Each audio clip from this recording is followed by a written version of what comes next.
त्यातला असं वागता आणि एकट्यात बाईला बघून असं खेचताय कोपऱ्यात? शोभता का तुम्हाला? एवढी आवडली मी तुम्हाला? पण मी अशी तशी बाई नाही बरं का.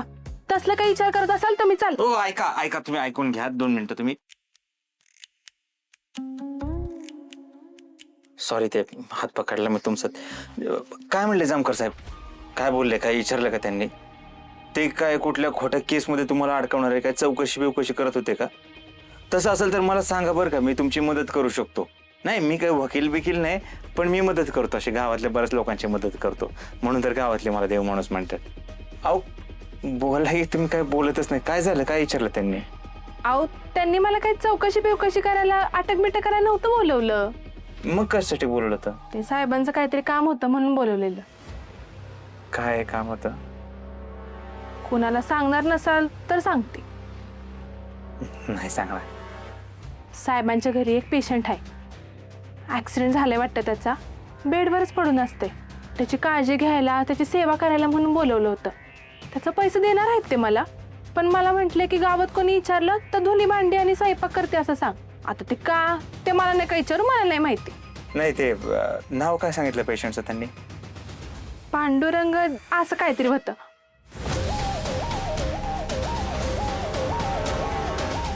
बेडवर पडू नये म्हणजे नक्कीच तो साकेत असणार. जामकर साकेतला घरी घेऊन आलाय हे माझ्यासाठी जास्त धोकादायक आहे. तो कधीही तोंड उघडू शकतो. हो टेलर, कसला विचार करताय? नाही, कसलं नाही. जावा तुम्ही. बस इतकंच विचारायला मला असं हात आणलं होय? मग कशासाठी आणायचं होतं? मला वाटलं ह्यांना खरंच माहिती नाही का खोपऱ्यात कशाला वाढतात ते? साहेब चहा. साहेब किती दिवस काळजी करत बसणार? असं किती दिवस वाट बघत राहणार साहेब? तर माझी बहीण चिमणाबाई सापडत नाही तर साहेब एक गोष्ट बोलू का? सॉरी, म्हणजे अशा पेशंटला बरं व्हायला भरपूर वेळ जातो. लवकर असे पेशंट बरे होत नाहीत. कधी कधी महिन्याभरात बरे होतात, कधी वर्षानुवर्ष जातात. काहींचं आयुष्य जातं, ते असेच बेडवर पडून राहतात. आपण किती दिवस वाट बघणार? आशेवर, आशावादावर जगतोय मी आजकाल. ऑक्सिजनवर माणूस फक्त श्वास घेतो. ऑक्सिजन. पण आशेवर माणूस जगतो. माझे तेच चाललंय आजकाल. हा कधीतरी उठेल, मला सांगेल माझी बहीण कुठे आहे, तिचा ठाव ठिकाण मला सांगेल. त्या आशेवर जगतोय मी. मला हा आशावाद तुटू द्यायचा नाही, तो तुटू नये म्हणून मी अतिशय कटाक्षानं निकालानं प्रयत्न करतो. साहेब मी समजू शकतो. आपल्या जवळचा माणूस जेव्हा लांब जातं ना, तेव्हा मनाला काय वाटतं हे माझ्यापेक्षा दुसरं कोणी नाही समजू शकत. श्यामलबत असो साहेब, पण किती दिवस? आहे ते 2 कॉन्स्टेबल ठेवा, ते डिप्लॉय करा. मी असतानाही मी नसतानाही हॉस्पिटलमध्ये तो माणूस वेज बदलून आला होता. इथे तो येऊ शकतो, दगा फटका करू शकतो. ते डिप्लॉय करा. 2 कॉन्स्टेबल येतात 24 तास 48 तास. हो साहेब. तुम्ही आता आलटून पालटून घरी जाऊन या. घरचे वाट बघत असेल तुमचे. नाही साहेब, थांबतो इथं. अरे जा म्हटलं ना घरी. ठीक आहे साहेब, मी तुम्हाला डब्बा घेऊन. अजिबात नाही. अहो साहेब नको, जा तू. ठीक आहे पट्टी कशाला काढतोयस ते? साहेब, पट्टी बघून आई परत काळजी करेल, 100 प्रश्न विचारेल. नको, काढतो.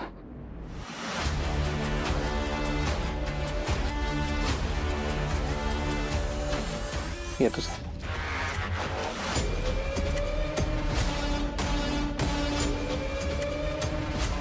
साकेत,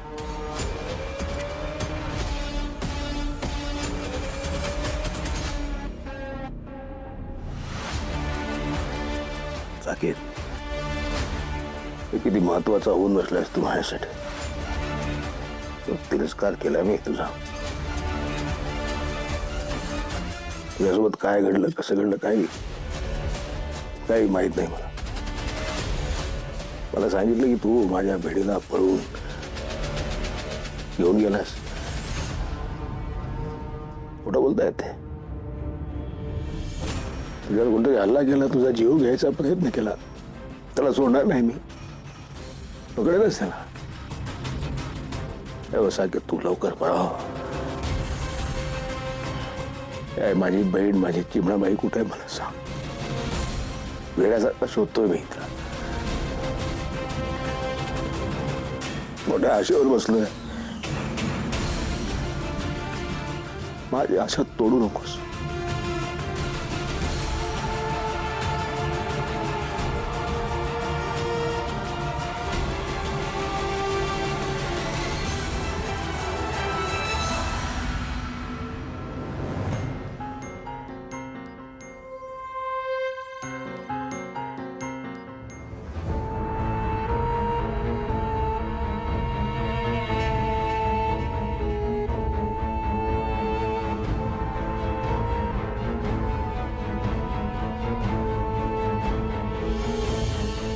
ह्याला बी आत्ताच अडकायचं होतं.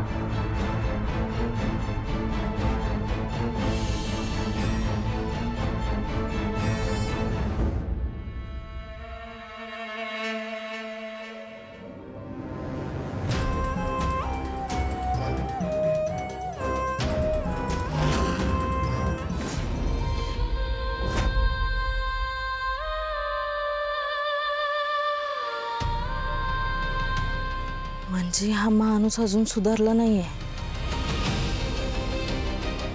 या बाईकडं चांगलंच बघितलं पाहिजे मला, आणि माझ्या नवऱ्याकडं पण. माझ्या नवऱ्याच्या मध्ये जो कोणी येईल ना, त्याला सोडणार नाही मी.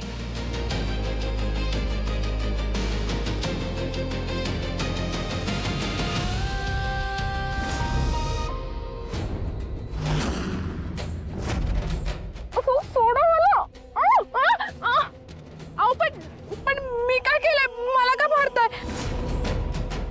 बस बंद. आणि खरं खरं सांगायचं नाही तर जीव घे ना तुझा.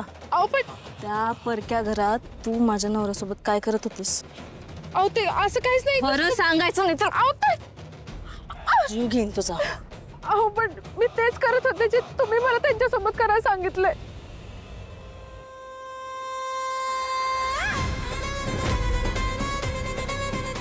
नक्की? हो.